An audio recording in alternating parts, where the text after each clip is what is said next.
A lot of agencies at that $15,000 to $30,000 per month mark dream of the idea of growing, doubling, and scaling to the point where they're no longer an operator in their business, but an orchestrator. And what I've been able to identify is just a few things that holds content agencies from actually scaling, meaning they're growing in revenue, but their company is also growing. They're not plateauing. So in this video, I'm gonna go through the 4 things that hold agencies back from truly scaling beyond themselves and becoming a real CEO. So if you are serious about building a business in a content agency and removing yourself as the bottleneck, this video is going to be for you. So one of the first things that holds agencies back from scaling is they're saying yes to everything. Saying yes to everything is literally a graveyard for your business. What a lot of people think is they think, if I say yes to something, this is gonna lead to business growth because it leads to revenue. This could not be more far from the truth. The more things we say yes to does not equal business growth. Maybe in the short term, but if we're wanting to build a business, that is not the way to do it. We need to be extremely disciplined. What happens is it confuses your clients. It is operationally complex. It just keeps you spinning on the hamster wheel because you're doing everything. You need to identify a recurring retainer offer that is going to get our clients to an outcome, meaning we're going to figure out what are the outcomes that our customers actually want, and we're going to do all of our work, everything that we can possibly do to get into the outcome. And then what we're going to do is we're going to delegate this bad boy. So let's do a little exercise together. First thing that we want to figure out is we want to figure out who is it that we're going to actually be serving. And then we need to figure out what are their pain. Oftentimes what we see is they lack the ability to get clients from social media. They lack the ability to increase the brand perception using social media. They lack strategy. They lack time. We need to figure out what is it that we can do to get our clients to their outcome, because their outcome is literally the opposite of the pain. What we don't want to do is we want to say, hey, I'll do 8 videos for you. Like, the problem with that is that's not solving any problems and that's not getting anybody to an outcome. We need to be a marketer, then a content agency second. So what we want to do is if our customer's in pain and they want the outcome, we need to figure out what are these steps that it's going to take for my customers to get from where they are to where they want to go. And then what we need to think and probably do is some research and figure out what is it that I need to do inside of my agency to get my clients from where they are to where they want to go. Then what we're going to do is we are going to start to identify the steps and start to think about who can I hire at each step of the way. So let's just say this is like strategy. Who can I hire for strategy? Let's just say this is coming up with the content ideas. Who could I hire to do that? Let's just say this is shooting videos. Who could I hire for that? Who could I hire to edit? Who could I hire to post? Who could I hire to set up this ads funnel that we're going to do? Who could I hire to do XYZ? So now we're looking at our offer, not just like, oh my God, I'm going to do everything myself, but we're looking at it from a perspective of these are the steps that it's going to take. This is the team, whether you hire them immediately or not. We now have a recurring retainer model that gets our clients their desired outcome that is laid out in steps. And from the foundation, we can see that there's people in place that eventually are going to be able to do the thing that we need to do it. And what this allows us to do is it allows us to stop saying yes to everything. It allows us to magnetize clients who want the outcomes that we're marketing. It allows us to have authority in conversations and they start to respect you and want to do business with you. So that is how we start to break down our offer. The second thing is they don't have systems in place. They do not have any way to run their business other than a Google Sheet, Slack messages, iMessage, Google Docs, note section of their iPhone. What happens is we become jugglers and then I become overwhelmed. And a lot of people think I'm a freaking hustler. That is no way to run a business, because what happens is everything is surrounded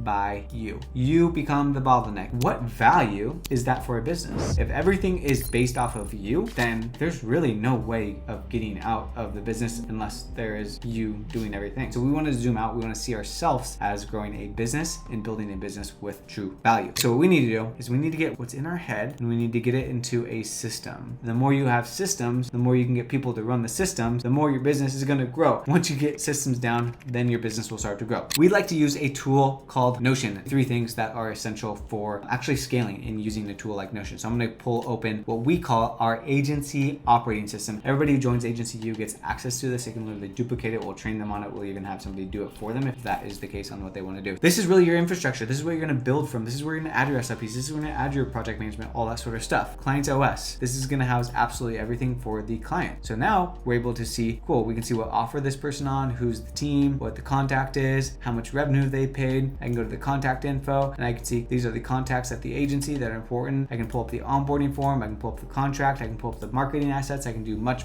more inside of the client portal. And now what you're able to see as this builds is you can now see this person's on track, this person's on track, this person's onboarding, and you're able to see your past clients. You can see if somebody's off track, and that will give you indication that you need to reach out to them and show them a little bit more love. Second thing is going to be the fulfillment OS. So basically this allows you to run your fulfillment from this. So we need to be super diligent and super organized with our project manager. We built out the fulfillment funnel. So basically what I can do is I can pop open Tom and be like, Tom, we filmed some videos in April. These are the videos that we made. We're gonna shoot this on the 15th. The editor is here. Edit date is the 21st. Now what I can do is I can start to manage that task, and I can go to a video editor view and I can see that this video editor is going to edit the videos that are for Tom that we built out in the fulfillment funnel. And then I can open this and I can see all the information associated with this video that I need to know as an editor. And then I can go ahead and change the status to ready for revise, ready for review. Once it's done, I can just simply drop the content into here. What happens about posting? It's really important to post. We can create a social media management view so that when we open it, we can see all the content we need to post on specific days. So when you hire a team and they just pop in, they can see the social media management view. And then lastly is the sales operating system. And you can just build a super simple basic CRM inside of your Notion and start to track your sales calls, track your leads, all that sort of stuff, have the SOPs for the sales team, payment links, surveys, case studies, presentations. You pop this open, it should pull up a sales framework that you can use, get all of the information automated from your calendar form. You're pretty much dialed. So those three things inside of Notion would be really paramount to get your ball rolling as it pertains to systems and processes. The other thing that's holding a lot of people back is you're not effectively delegating. You're probably doing right now if you're watching this is you're wearing a lot of hats. What we think is if I hire someone, they're never going to be able to do it as good as me. Like it's just going to be a waste of my time. And you get to a point as you continue to grow in the business, you do this, you fall on the freaking floor with your batteries completely empty because you're doing so much and there's only so many hours in the day and you can't get stuff off of your plate because you're unwilling to delegate, you're unwilling to relinquish some control, and you freaking burn out. And then as a result, your business starts to not do as well because you can't handle any more clients, because your work suffers because you're spread so thin and you're trying to handle all these clients and clients are leaving because they're not getting the attention that they used to when you were beginning to grow the business. That is a common theme. So what we need to do is we need to run what we call the talent acquisition funnel, which I'm going to explain here. First things first is we create a job description 2.0. So a job description 2.0 is a job description with the role. There's going to be multiple roles, the responsibilities per role, and the SMART expectations: specific, measurable, attainable, realistic, and time-based. This allows you to be able to have markers of ensuring that they're actually meeting or exceeding expectations. And then the job posting. The purpose of a job posting, I look at it as like an ad. And what we want to do is we want to have a job posting that sells and attracts our perfect candidate. Then what we're going to do is we're going to create an intake form. The intake form, you're just going to go on Google Forms and then you're going to just ask some pre-screening questions. And then we include it in the job posting at the very bottom. Kind of like basic stuff where you can just quickly look at the people who answered it and then go from there. Then what we do is we just review the answers from the intake form. That's all we're doing. We're just reviewing the answers from the intake form. And then once we get a first round of review, then what we can do is we can just send them some test work. So when we're posting it, basically the funnel, like we're posting the job everywhere. We're posting on Upwork, onlinejobs.ph, Indeed, LinkedIn, depending on the role, obviously. And we want to drive as much freaking traffic to everything as possible. We want to get the ideal candidates, and that becomes the talent acquisition funnel on how to actually find somebody. What's going to set this person up for success is you. Jocko Willink always says,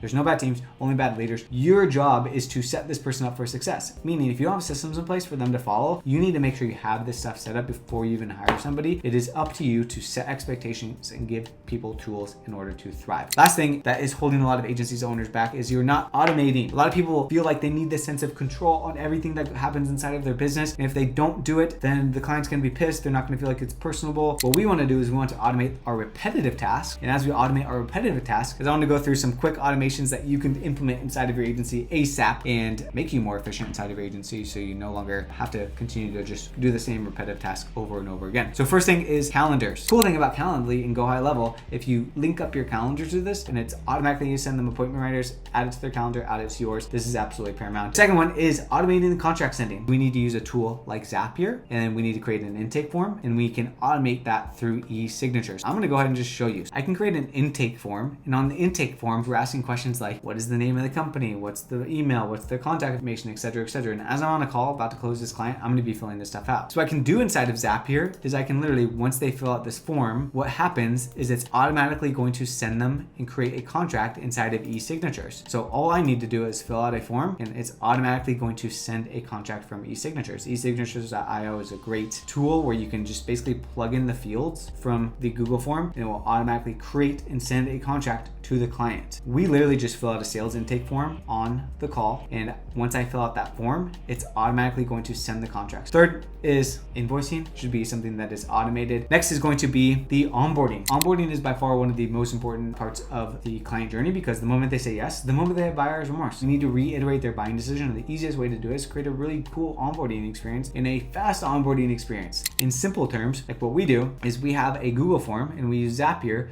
to have the Google form create and send a contract. What happens next is once they sign the contract, it will automatically redirect and email them a Google form, which will be an onboarding form. And once they fill out the onboarding form, it will automatically redirect them to our onboarding calendar. Once they book an onboarding call, essentially, then they get the appointment reminders because we already set that up in the first automation. That was the first thing that I talked about. But the basic premises is that. That is all I got, guys. So the more that we can get over these 4 things, the more that we can practice these, that is what will take you from being a glorified freelancer, from feeling burnt out, from feeling like I'm trapped inside of this agency prison, to feeling freedom, feeling more time freedom, being able to vacation, being able to have systems, being able to actually run your business like a business and not have it be surrounded by you. If you like the video, please give it a thumbs up and be sure to subscribe for more content just like this, doing a lot of trainings going forward. And if you want more information, if you want more trainings like this, go ahead and join our school group. The link is down below. It's completely free. There are a lot more trainings inside of there. Thank you so much for watching. We will see you on the next one.